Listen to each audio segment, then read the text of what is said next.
Hello buddies, welcome to toppers TNPSC. இந்த வீடியோட 9th old புக்கில் இருந்து ஒன்லைனர் தான் பார்க்க போகிறோம். இது part 3 video. Part 1 part 2 video ஏற்கனவே அப்லோட் பண்ணியிருக்கேன். அதை பார்க்காதவங்க பார்த்துட்டு வந்துடுங்க.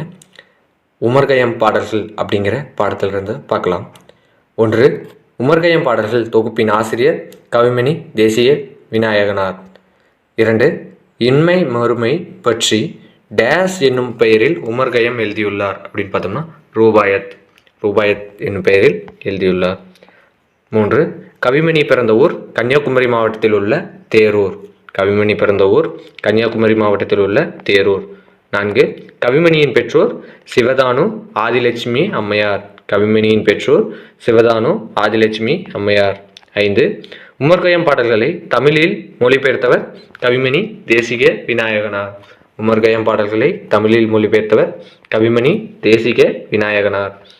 6. உமர்கயம் எந்த நாட்டு கவிஞர் அப்படின்னு பார்த்தோம்னா அவர் பாரசீக நாட்டு கவிஞர். 7. உமர்கயம் எந்த நூற்றாண்டை சார்ந்தவர் அப்படின்னு பார்த்தோம்னா 11ஆம் நூற்றாண்டை சார்ந்தவர்.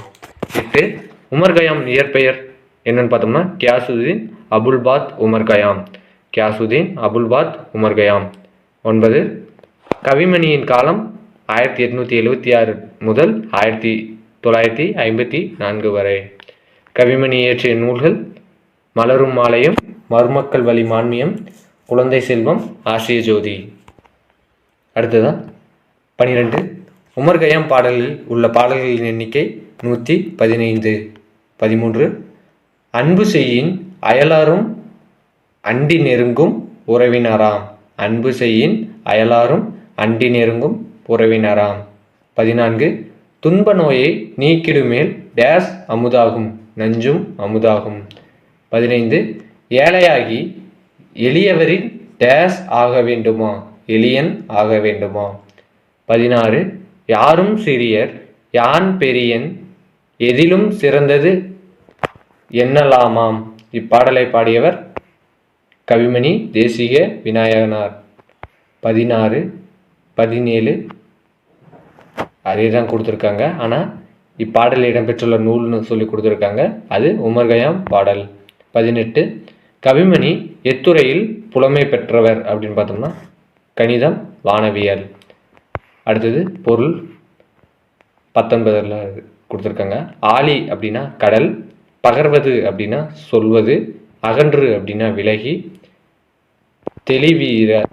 தெளிவீரே அப்படின்னா தெளியுங்கள், துவ்வா அப்படின்னா நுகராத. அடுத்ததா மணிமேகலை அப்படிங்கிற டாபிக்ல இருந்து பார்க்கலாம். 1. மணிமேகலையை இயற்றியவர் கூலாவணிகன் சீத்தலை சாத்தனார். 2. சீத்தலை சாத்தனாரின் இயற்பெயர் சாத்தன். 3. சீத்தலை சாத்தனார் பிறந்த ஊர் திருச்சிராப்பள்ளியை சார்ந்த சீத்தலை. 4. தண்டமிலாசான் சாத்தன் நன்னூர் புலவன் என்று சீத்தலை சாத்தனாரை பாராட்டியவர் இளங்கோவடிகள். 5. சாத்தனார் எவ்வாறு அழைக்கப்பட்டார்? கூலாவணிகன் சீத்தலை சாத்தனார். 6. சீத்தலை சாத்தனாரின் காலம் கிபி 2ஆம் நூற்றாண்டு. 7. சீத்தலை சாத்தனார் சமகாலத்தவர் இளங்கோவடிகள். சீத்தலை சாத்தனார் சமகாலத்தவர் இளங்கோவடிகள். 8. இரட்டை காப்பியங்கள் என அழைக்கப்படுபவை சிலப்பதிகாரமும் மணிமேகலையும். 9. கோவலனுக்கும் மாதவிக்கும் பிறந்த மகள் மணிமேகலை. கோவலனுக்கும் மாதவிக்கும் பிறந்த மகள் மணிமேகலை. 10. மணிமேகலையின் வேறு பெயர் மணிமேகலை துறவு. 11. எந்த சமயத்தை சேர்ந்தது மணிமேகலை நூல் அப்படின்னு பார்த்தோம்னா பௌத்த சமயம். 12.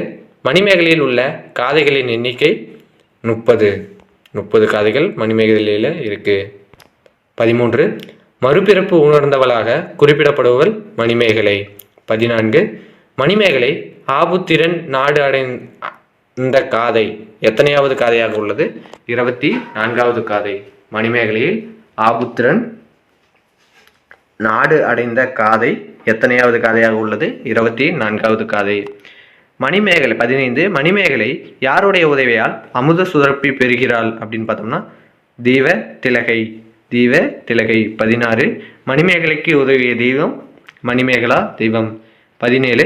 அரவண அடிகளின் அறிவுரைப்படி யாரிடம் முதலில் மணிமேகலை பிச்சை பெற்றாள் அப்படின்னு பார்த்தோம்னா ஆதிரை. 18 மணிமேகலை தப்பிச் சென்ற இடம் மணிப்பல்லவ தீவு. 19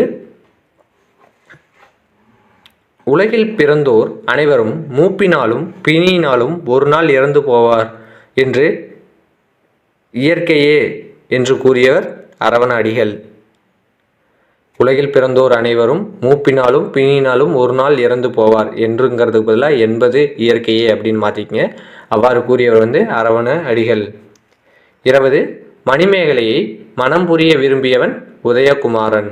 மணிமேகலையை மனம் புரிய விரும்பியவன் உதயகுமாரன். 21 உடலில் தோன்றும் குற்றங்கள் 3. அவை கொலை, களவு, காமமெனும் கொடிய விருப்பம். உடலில் தோன்றும் 3 குற்றங்கள் கொலை, களவு, காமமெனும் கொடிய விருப்பம். 22 மனதில் தோன்றும் குற்றங்கள் வெக்கல், வெகுளல், பொல்லாக்காட்சி. மனதில் தோன்றும் குற்றங்கள் வெக்கல், வெகுளல், பொல்லாக்காட்சி. 23 சொல்லில் தோன்றும் குற்றங்கள் எத்தனை அப்படின்னு பார்த்தோம்னா 4. அது என்னென்னு பார்த்தோம்னா பொய் பேசுதல், புறங்கூறுதல், கடுஞ்சொல், பயனற்ற சொல் அப்படிங்கிறதான். 25 அமுத சுரப்பி மணிமேகலைக்கு முன்பு யாரிடம் இருந்தது? யாருன்னு பார்த்தோம்னா ஆபுத்திரன். ஆபுத்திரன் நாடு அடைந்த கதை 24வது காதை. ஆபுத்திரன் நாடு அடைந்த காதை 24வது. 26 சொற்பொருள் கொடுத்துருக்காங்க. வெக்கல் அப்படின்னா பெருவிருப்பம், வெகுளல் அப்படின்னா சினத்தல், யாக்கை அப்படின்னா உடம்பு, வேக்கை அப்படின்னா விருப்பம், ஆயம் அப்படின்னா தோழியர் கூட்டம், புரைத்தீர் அப்படின்னா குற்றம் நீங்கிய, குரலை அப்படின்னா புறங்கூறல், பேதமை அப்படின்னா அறியாமை, கோடு அப்படின்னா கொம்பு, அருந்தவர் அப்படின்னா அரவண அடிகள். 27 நாத்தொலைவில் இல்லை என்பதன் சொற்பொருள் தருக. என்னன்னு பார்த்தோம்னா சொல் சோர்வின்மை. 28 வஞ்சி மாநகரில் உள்ள பத்தினி செல்வம் யாருன்னு பார்த்தோம்னா கண்ணகி. வஞ்சி மாநகரில் உள்ள பத்தினி செல்வம் கண்ணகி. அடுத்ததா உணவே மருந்து அப்படிங்கிற பாடப்பகுதியிலிருந்து ஒன்லைனர் பார்க்கலாம். 1 அடிப்படை தேவைகளுள் முதன்மையானது உணவு. 2 உண்டி கொடுத்தோர் உயிர் கொடுத்தோரே. உயிர் கொடுத்தோரே. நூல் என்ன கூறும் நூல் புறநானூறு, மணிமேகலை. 3 பசிப்பினிக்கு உணவே மருந்தாகும். 4 பசிப்பினி என்னும் பாவி என கூறுவது மணிமேகலை. 5 நோய்க்கு முதல் காரணம் என்னன்னு பார்த்தோம்னா உப்பு. 6 மீதூன் விரும்பேல் என்று கூறியவர் ஔவையார். 7 நீரின்றி அமையாது உலகு என்று கூறியவர் வள்ளுவர். அடுத்தது 8 காலை மாலை உலாவி நிதம் காற்று வாங்கி வருவோரின் காலை தொட்டு கும்பிடுவான் காலன் ஓடிப்போவானே என்ற பாடலை பாடியவர் கவிமணி. காலை மாலை உலாவினிதம் காற்று வாங்கி வருவோரின் காலை தொட்டு கும்பிட்டு காலன் ஓடிப்போவானே என்ற பாடலை பாடியவர் கவிமணி. 9 திருக்குறளில் டேஸ் என்ற அதிகாரத்தில் உணவே மருந்தாகும் தன்மையை திருவள்ளுவர் கூறியுள்ளார் அப்படின்னு பார்த்தோம்னா மருந்து அப்படிங்கிற அதிகாரத்தில். 10 உடம்பை வளர்க்கும் உபாயம் அறிந்து உடம்பை வளர்த்தேன் உயிர் வளர்த்தேனே என்று உடலை காத்தலின் தேவையை வலியுறுத்தியவர் திருமூலர். 11 மருந்தென வேண்டாவாம் யாக்கைக்கு அருந்தியது அற்றது போற்றி உணின் என கூறுவது திருக்குறள். 12 நாளொன்றுக்கு எத்தனை லிட்டர் தண்ணீர் குடிக்க வேண்டும்? 3 லிட்டர். அடுத்ததா பொறுத்துக. இனிப்பு அப்படின்னா வளம். இதை எப்படி ஞாபகம் வச்சுக்கலாம் அப்படின்னா வெல்லம் அப்படிங்கிறது இனிப்பு அப்படின்னு ஞாபகம் வச்சுங்க. அடுத்ததான் துவர்ப்பு, இதில் துப்பு அப்படின்னு ஞாபகம் வச்சுங்க. நம்மளுக்கு துப்புனா ஆற்றல் அடித்து விடுவோம். அடுத்தது கார்ப்பு அப்படின்னா உணர்வு. நம்மளுக்கு ஒரு ஆடிக்காரோ அல்லது ஏதாவது ஒரு காரை பார்த்தோ உணர்வு வந்துடும். இதை வச்சு ஞாபகம் வச்சுக்கலாம். அடுத்தது உப்பு. உப்பு தெளிவாக இருந்தால் தான் சாப்பாடு நன்றாக இருக்கும். அடுத்தது உவர்ப்பு தான் தெளிவு, அதாவது உப்புன்னு ஞாபகம் வச்சுங்க. வர்ற எடுத்துருங்க. அடுத்து கைப்பு அப்படின்னா மென்மை. இதை எப்படி ஞாபகம் வச்சுக்கலாம்னா கை மென்மையாக இருக்கும். 6 புளிப்பு அப்படின்னா இனிமை. இது ஞாபகம் வச்சுங்க. அடுத்தது 14 பொறுத்துக. மிளகு என்ன பண்ணும்னா தொண்டைக்கட்டை தொலைக்கும். மஞ்சள் நெஞ்சிலுள்ள சளியை நீக்கும். கொத்தமல்லி இஞ்சி பித்தத்தை போக்கும். 4 சீரகம் வயிற்றுச்சூட்டை தணிக்கும். 5 பூண்டு வலியகற்றி வயிற்று பொறுமலை நீக்கி பசியை மிகுவிக்கும். 6 வெங்காயம் குளிர்ச்சி உண்டாக்கி குருதி தூய்மைப்படுத்தும் அப்படிங்கிறதும் சரியான விடை. அடுத்ததா நோய் நீக்கும் மூலிகைகள் அப்படிங்கிற பாடத்திலிருந்து பார்க்கலாம். 1 தூதுவளையின் வேறு பெயர் சிங்கவல்லி ஞானப்பச்சிலை. 2 தூதுவளியை ஞானப்பச்சிலை என அழைத்தவர் வள்ளலார். 3 கீழ்காய் நெல்லியின் மற்ற பெயர்கள் என்னென்ன அப்படின்னு பார்த்தோம்னா கீழா நெல்லி, கீழ்வாய் நெல்லி. 4 மஞ்சள் காமாலைக்கு மருந்தாக பயன்படுவது கீழா நெல்லி. 5 கற்றாழையின் வேறு பெயர் குமரி. 6 கருப்பை சார்ந்த நோய்களை குணமாக்க பயன்படுவது கற்றாழை. 7 டேஸ் பட்டையை அரைத்து தடவினால் முறிந்த எலும்பு விரைவில் கூடும் அப்படின்னு பார்த்தோம்னா முருங்கை பட்டை. 8 பூச்சிக்கடியால் கை கால்களில் வரும் தடிப்பை குணமாக்க பயன்படுவது என்னன்னு பார்த்தோம்னா குப்பை மேனி. மேனி துளங்க குப்பை மேனி அப்படின்னு சொல்லுவாங்க. பூச்சிக்கடியால் கை கால்களில் வரும் தடிப்பை குணமாக்க குப்பை மேனி பயன்படுகிறது. 9 கரிசலாங்கண்ணிக்கு வழங்கப்படுகின்ற வேறு பெயர்கள் என்னென்ன பார்த்தோம்னா கையாந்தக்கரை, பிருங்கராசம், தேகராசம், கரிசாலை ஆகியவை. 10 இரத்த சோகை, மஞ்சக்காமாலை போன்ற நோய்களுக்கு நல்ல மருந்தாக பயன்படுவது கரிசலாங்கண்ணி. 11 கண் பார்வையை ஒழுங்குபடுத்தவும் உடலை வலுவாக்கவும் பயன்படுவது முருங்கைக்கீரை. 12 கண் பார்வையை தெளிவாக்கவும் நரையை போக்கவும் பயன்படுவது கரிசலாங்கண்ணி. 13 தமிழ் மருந்துகள் என்ற நூலின் ஆசிரியர் கி. ஆ. பெ. விஸ்வநாதம். 14 வாய்ப்புண், குடற்புண் சரியாக பயன்படுத்துவது மணித்தக்காளி கீரை. 15 மார்புச்சளி, நீர்க்கோவை, தலைவலி நீங்க பயன்படுத்துவது துளசி. 16 கற்றாழையில் மருந்தாக பயன்படுவது சோற்று கற்றாழை. 17 அம்மையால் வந்த வெப்பு நோய் சரியாக பயன்படுவது வேப்பிலை. 18 குமரி கண்ட நோய்க்கு குமரி எனப்படுவது கற்றாழை. குமரி கண்ட நோய் இந்த குறிப்பினால் அறியப்படும். குமரி அப்படின்னு என்ன நோய் அப்படின்னு பார்த்தோம்னா கருப்பை சார்ந்த நோய்கள். அடுத்தது பெண்மை அப்படிங்கிற பாட பகுதியிலிருந்து பார்க்கலாம். 1 பெண்மை என்ற பாடலின் ஆசிரியர் வே. ராமலிங்கனார். 2 ராமலிங்கனாரின் பட்டப்பெயர் நாமக்கல் கவிஞர். 3 வே. ராமலிங்கனாரின் பெற்றோர் வெங்கட்ராமன், அம்மணியம்மாள். 4 தமிழக அரசின் முதல் அரசவை கவிஞர் வே. ராமலிங்கனார். 5 வே. ராமலிங்கனார் பிறந்த ஊர் நாமக்கல் மாவட்டத்தில் உள்ள மோகனூர். 6 பெண்மை என்னும் பாடல் இடம்பெற்றுள்ள கவிதை தொகுப்பு சமுதாய மலர். பெண்மை என்னும் பாடல் இடம்பெற்றுள்ள கவிதை தொகுப்பு சமுதாய மலர். 7 வே. ராமலிங்கனாரின் காலம் 1888 முதல் 1972 வரை. 8 தமிழக மக்களால் காந்திய கவிஞர் என பெருமையுடன் அழைக்கப்படுபவர் வே. ராமலிங்கனார். 9 வே. ராமலிங்கனாருக்கு நடுவண் அரசு அளித்த விருது பத்ம பூஷன் விருது. 10 தாய், மனைவி, தமக்கை, தங்கை, மகள் என பெண்மைக்கு பன்முகங்கள் உண்டு என்பதை எடுத்துக்காட்டியவர் வே. ராமலிங்கனார். 11 நாமக்கல் கவிஞர் பாடல்கள் திருமலர், தமிழ் தேன் மலர், காந்தி மலர், தேசிய மலர், சமுதாய மலர், பெரியோர் புகழ் மலர், திருநாள் மலர், சிறுகாப்பிய மலர், இசை மலர், அறிவுரை மலர், பல்சுவை மலர் அப்படின்னு நிறைய பாடல்கள் பாடியிருக்காரு. 12 வே. ராமலிங்கனார் எழுதிய கவிதை தொகுப்புகள் மொத்தம் எத்தனை அப்படின்னு பார்த்தோம்னா 10.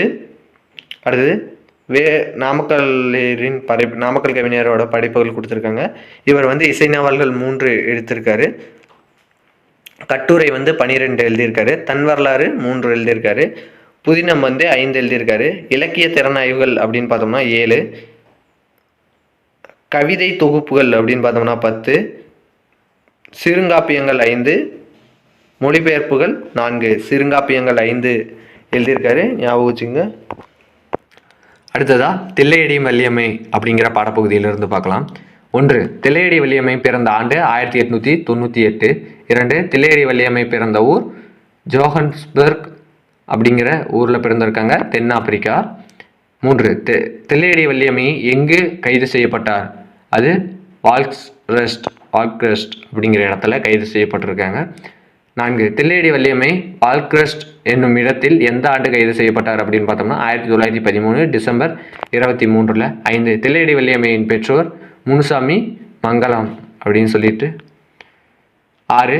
சிறை தண்டனைக்காக நீ வருந்துகிறாயா என்று வள்ளியம்மையிடம் கேட்டவர் யார் அப்படின்னு பார்த்தோம்னா காந்தியடிகள். 7. தில்லையடி எந்த மாவட்டத்தில் உள்ளது அப்படின்னு பார்த்தோம்னா நாகப்பட்டினம் மாவட்டத்தில் திருக்கடையூருக்கு தெற்கே 3 கிலோமீட்டர் தொலைவில் உள்ளது. தில்லையடி நாகப்பட்டினம் மாவட்டத்தில் இருக்குது, இதை ஞாபகம் வச்சுங்க. 8. தில்லையடி வள்ளியம்மை மரணமடைந்த ஆண்டு 1914 பிப்ரவரி 22. 9. தில்லையடி வள்ளியம்மை தனது எத்தனையாவது அகவையில் மரணமடைந்தார் அப்படின்னு பார்த்தோம்னா 16வது அகவையில். வயதில் தான் மரணம் அடைஞ்சிருக்காங்க, 16வது வயதிலேயே மரணம் அடைந்துட்டாங்க. 10. என்னுடைய சகோதரியின் மரணத்தை விடவும் வள்ளியம்மையின் மரணம் எனக்கு பேரிடியாக இருந்தது என்று கூறியவர் காந்தியடிகள். 11. நம்பிக்கைதான் அவரது ஆயுதம் என்று தில்லையடி வள்ளியம்மை குறித்து காந்தியடிகள் எந்த இதழில் எழுதியுள்ளார் அப்படின்னு பார்த்தோம்னா இந்தியன் ஒப்பீனியன் அப்படிங்கிற இதழில் எழுதியிருக்காரு. 12. தென்னாப்பிரிக்க வரலாற்றில் வள்ளியம்மையின் பெயர் என்றும் நிலைத்து நிற்கும் என்று காந்தியடிகள் எந்த நூலில் குறிப்பிட்டுள்ளார் அப்படின்னு பார்த்தோம்னா தென்னாப்பிரிக்காவின் சத்தியாகிரகம். 13. தமிழ்நாடு நெசவாளர் கூட்டுறவு சங்கம் சென்னையில் உள்ள எத்தனையாவது விற்பனை மையத்திற்கு தில்லையடி வள்ளியம்மையின் மாளிகை என பெயர் சுட்டி பெருமைப்படுத்தியுள்ளது அப்படின்னு பார்த்தோம்னா 600வது தமிழ்நாடு நெசவாளர் கூட்டுறவு சங்கம் எங்கே இருக்குது அப்படின்னு பார்த்தோம்னா சென்னையில் இருக்குது. 14. தில்லையடி வள்ளியம்மைக்கு நடுவண் அரசு செய்த சிறப்பு என்னன்னு பார்த்தோம்னா அஞ்சல் தலையும் அஞ்சல் உரையும் வெளியிட்டது அப்படின்னு. 15. காந்தியடிகள் தமிழர் மீதும் தமிழ் மொழியின் மீதும் மிகுந்த ஈடுபாடு கொண்டதற்கான காரணம் தில்லையடி வள்ளியம்மை. 16. சென்னை வண்டலூர் பூங்காவில் பிறந்த பெண் புலிக்குட்டிக்கு தில்லையடி வள்ளியம்மை நினைவாக என்ன பெயர் சூட்டப்பட்டுள்ளது அப்படின்னு பார்த்தோம்னா வள்ளி அப்படின்னு பெயர் சூட்டப்பட்டிருக்கு. அடுத்ததா ராணி மங்கம்மாள் அப்படிங்கிற பாடப்பகுதியிலிருந்து பார்க்கலாம். தமிழ்நாட்டில் நாயக்கர் மரபில் முடிசூடா பெண்மணியாக ஆட்சி செய்தவர் ராணி மங்கம்மாள். 2. ராணி மங்கம்மாளின் கணவர் சொக்கநாத நாயக்கர். ராணி மங்கம்மாளின் மகன் அரங்க கிருஷ்ண முத்து வீரப்பன். 4. முத்து வீரப்பனின் மனைவி சின்ன முத்தம்மாள். 5. பகைவரை எதிர்கொள்ள எப்போதும் ஆயத்த நிலையில் இருப்பதோடு மிகுந்த பொறுமையுடன் செயல்பட வேண்டும் என்று கூறியவர் ராணி மங்கம்மாள். 6. முத்து வீரப்பனின் மகன், அதாவது மங்கம்மாளின் பேரன் அப்படின்னா அது விஜயரங்க சொக்கநாதன். 7. நேர்மையை காட்டிலும் உயர்ந்த தெய்வம் இல்லை என்னும் உணர்வோடும் நடுநிலை பண்போடும் ஆட்சி நடத்தியவன் யார் அப்படின்னு பார்த்தோம்னா அரங்க கிருஷ்ண முத்து வீரப்பன். 8. திருவிதாங்கூர் மன்னர் யார் அப்படின்னு பார்த்தோம்னா ரவிவர்மா. 9. விஜயரங்க சொக்கநாதர் அரியணை ஏறிய ஆண்டு 1688. 10. தஞ்சையை ஆண்டு வந்த மராத்திய மன்னர் யார் அப்படின்னு பார்த்தோம்னா ஷாஜி. 11. தஞ்சையின் அமைச்சர் பாலாஜி பண்டிதர். 12. ராணி மங்கம்மாளின் படைத்தளபதி நரசப்பையன். 13. ராணி மங்கம்மாள் காலத்தில் காவிரியின் குறுக்கே அணை கட்டிய மைசூர் மன்னன் யாருன்னா சிக்கதேவராயன். 14. துயரங்களை தாங்கிக் கொண்டு ஆட்சி கடமைகளை அழகுற ஆற்றக்கூடிய வீராங்கனை என்று மக்கள் யாரை புகழ்ந்தனர் அப்படின்னு பார்த்தோம்னா மங்கம்மாள். 15. ஒவ்வொருவரும் தாம் சிறந்ததாக கருதும் சமயத்தை கை கொண்டு வாழ விடுவதே தர்மம் என்ற கொள்கையை பின்பற்றியவர் ராணி மங்கம்மாள். 16. கல்குளம் பகுதியில் இருந்த நாயக்கர் படையை அளித்தவர் யார் அப்படின்னு பார்த்தோம்னா திருவிதாங்கூர் மன்னர் ரவிவர்மா. 17. ராணி மங்கம்மாள் சமய தொடர்பாக சிறை வைக்கப்பட்ட எந்த பாதிரியாரை விடுதலை செய்தார் அப்படின்னு பார்த்தோம்னா மெல்லோ. 18. ராணி மங்கம்மாள் தம் அரசவையில் வரவேற்ற குரு போசேத். 19. எந்த நகரங்களுக்கு இடையே அமைந்த சாலை மங்கம்மாள் சாலை என அழைக்கப்படுகிறது? கன்னியாகுமரி டு மதுரை நகரங்களுக்கு இடையே அமைந்த சாலை. கன்னியாகுமரி டு மதுரை, இது ராணி மங்கம்மாள் சாலை. 20 ஊஞ்சல் திருவிழா நடைபெறும் மாதம் ஆனி திருவிழா. ஊஞ்சல் திருவிழா நடைபெறும் மாதம் ஆனி திருவிழா. 21 குதிரைகள், பசுக்கள், காளைகள் முதலியன நீர் அருந்துவதற்கு வசதியாக சாலையோரங்களில் தண்ணீர் தொட்டிகளை திறந்தவர் மங்கம்மாள். 22 சித்திரை முழுமதி நாளில் ராணி மங்கம்மாளும் இளவரசரும் எங்கு தங்கி மீனாட்சி திருமணத்தை கண்டுகளித்தனர் அப்படின்னு பார்த்தோம்னா தமுக்கம் அரண்மனை. 23 தென்னாட்டை தன்னந்தனியே ஆண்ட பெண்ணரசி மங்கம்மாள். 24 இறைவனுக்கு முன்னால் அனைவரும் சமம், இறைவனுக்கு முன்னால் ஏற்றத்தாழ்வுகள் இல்லை என கூறியவர் ராணி மங்கம்மாள். அடுத்ததா ரச்சன்ய யாத்ரீகம். 1 ரச்சன்ய யாத்ரீகம் என்ற நூலின் ஆசிரியர் எச்.ஏ. கிருஷ்ணனார். 2 எச்.ஏ. கிருஷ்ணனார் முழு பெயர் ஹென்றி ஆல்பர்ட் கிருட்டிணனார். 3 எச்.ஏ. கிருஷ்ணனார் பிறந்த ஊர் திருநெல்வேலி மாவட்டத்தில் உள்ள கரையிருப்பு. 4 எச்.ஏ. கிருட்டிணனார் பிறந்த ஆண்டு 1827 ஏப்ரல் 23, அதாவது 23/4/1827 பிறந்திருக்காரு. அடுத்ததா எச்.ஏ. கிருஷ்ணனாரின் பெற்றோர் சங்கர நாராயணனார், தெய்வநாயகி அம்மாள். 6 எச்.ஏ. கிருஷ்ணனார் வாழ்ந்த ஊர் ரெட்டியாப்பட்டி.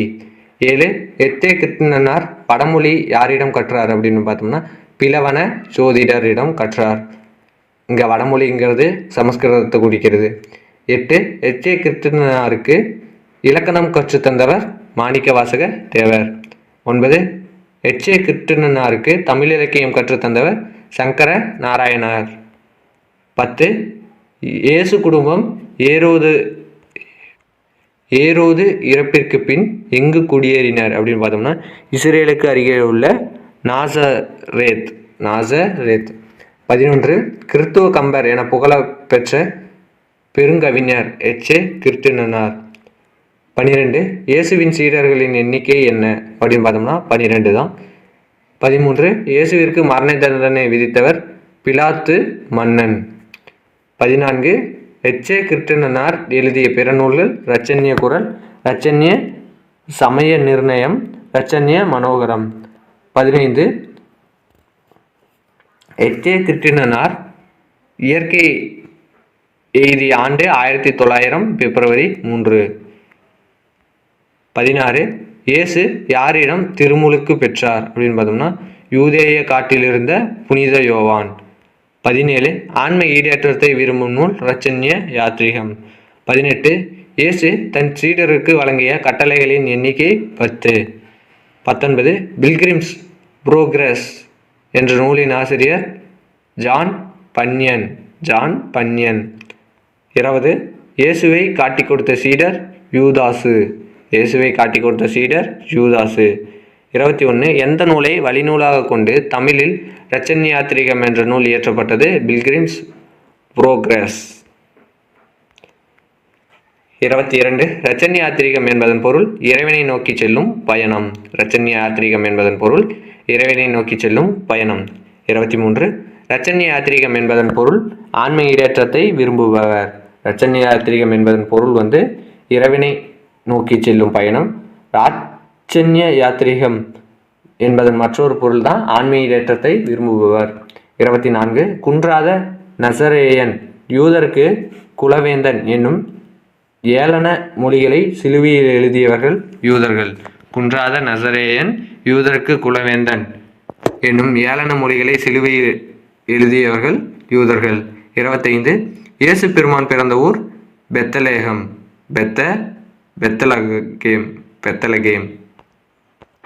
பெத்தலகேம்.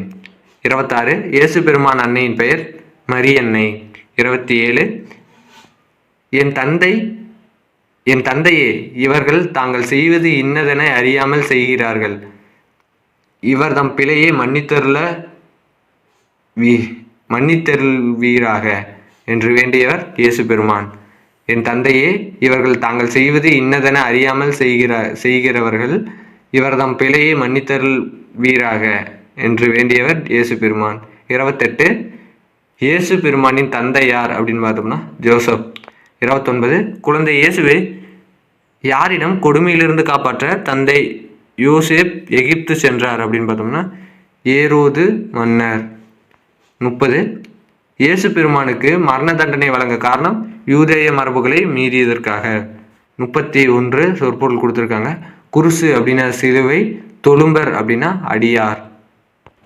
அடுத்தது ஆக்கடியம் அப்படின்னா ஏளனம், செற்றம் அப்படின்னா சினம். அடுத்தது புறநானூறு அப்படிங்கிற பாடப்பகுதியிலிருந்து பார்க்கலாம். தென்கடல் வளாகம் பொதுமையின்றி வெண்குடை நிலற்றிய ஒருமையோர்க்கும் என்ற புறநானூற்று பாடலை பாடியவர் மதுரை கணக்காயனார் மகனார் நக்கீரனார். 2 இறையனார் எழுதிய களவியலுக்கு உரை கண்டவர் நக்கீரனார். 3 நக்கீரனார் இயற்றிய பிற நூல்கள் திருமுருகாற்றுப்படை, நெடுநல் வாடை. 4 பண்டைய தமிழ் மன்னர்களின் ஆட்சி சிறப்பு, வீரம், கொடை, கல்வி முதலியவற்றை அறிய உதவும் நூல் புறநானூறு.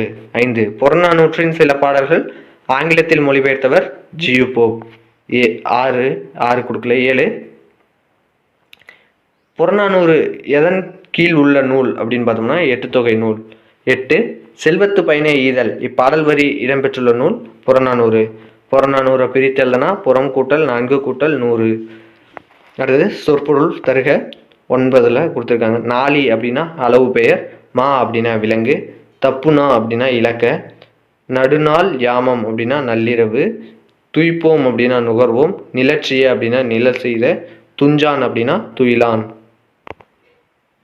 குறுந்தொகை பாடத்திலிருந்து கேள்வி பதில் பார்க்கலாம். 1 நிலத்தினும் பெரிது வானினும் உயர்ந்தன்று நீரினும் ஆறல வின்று என்ற குறுந்தொகை பாடலை பாடியவர் தேவகுலத்தார் இறைவன். 2 குறுந்தொகையில் உள்ள பாடல்களின் எண்ணிக்கை 401. குறுந்தொகையில் உள்ள பாடல்களின் எண்ணிக்கை 401. இது கடவுள் வாழ்த்துடன் சேர்த்து.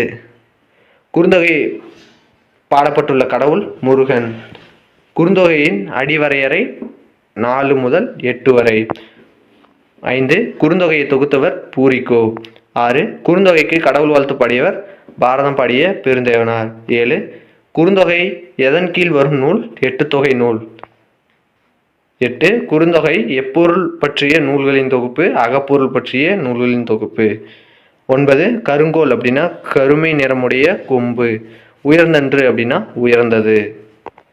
அடுத்தது உயிர்கோளம் அப்படிங்கிற பாடப்பகுதியிலிருந்து பார்க்கலாம். 1 உயிரின குன்றின் மணிமுடியாக திகழ்ந்தவன் ஆறறிவுள்ள மனிதன். 2 உயிர் செழிக்க இயற்கை அளித்திருக்கும் பாதுகாப்பு அரண் உயிர் வழி படலம், அதாவது ஓசோன், O3ன்னு சொல்லுவாங்க. அடுத்ததா நிலத்தின் வெப்பநிலையை ஒரே சீராக வைத்திருக்க உதவுவது அடிவழி மண்டலம். 4 உயிர்வழி படலம் காணப்படுவது மேல்வழி மண்டலம். உயிர்வழி படலத்தை சிதைப்பதில் பெரும்பங்கு வகிப்பது மற்றும் குளிர்சாதன பெட்டியில் பயன்படுத்தப்படுவது என்ன? Chloro fluoro carbon. 6 வளிமண்டலத்தில் உள்ள நைட்ரஜன் உப்புவழி அளவு என்னன்னு பார்த்தோம்னா 78%. 7 வளிமண்டலத்தில் உள்ள உயிர்வழி ஆக்சிஜனோட அளவு 21%. 8 அறிவன் என அழைக்கப்படும் கோள் புதன். அறிவன் அப்படின்னா அது புதன். 9 கடற்கரை கோவில்களில் எஞ்சியுள்ளது எது அப்படின்னு பார்த்தோம்னா மாமல்லபுரம். 10 பண்டைய தமிழ் மக்களின் வானியல் பார்வையை எந்த நூல்கள் எடுத்துரைக்கின்றன அப்படின்னு பார்த்தோம்னா சங்க இலக்கியங்கள். 11 காற்று மண்டலம் எவ்வாறு அழைக்கப்படும்? வளிக்கோளம் என்று அழைக்கப்படும். அடுத்ததா பொங்கல் அப்படிங்கிற பாடப்பகுதியிலிருந்து கேள்வி பதில் பார்க்கலாம். 1 மூல ஒளியாய் திகழ்கின்ற எழுகதிரை போற்றி வணங்குகின்ற உயிர்ப்புகள் திருநாள் டேஷ் எனப்படும் அப்படின்னு பார்த்தோம்னா பொங்கல். 2 பழையன கழிதலும் புதியன புகுதலும் வலுவல கால வகையினானே என்பது நன்மொழி. பழையன கழிதலும் புதியன புகுதலும் வலுவல கால வகையினானே என்பது நன்மொழி. 3 பாலை புளிந்து தரும் பாப்பா அந்த பசு மிக நல்லதடி பாப்பா என பாடியவர் பாரதியார்.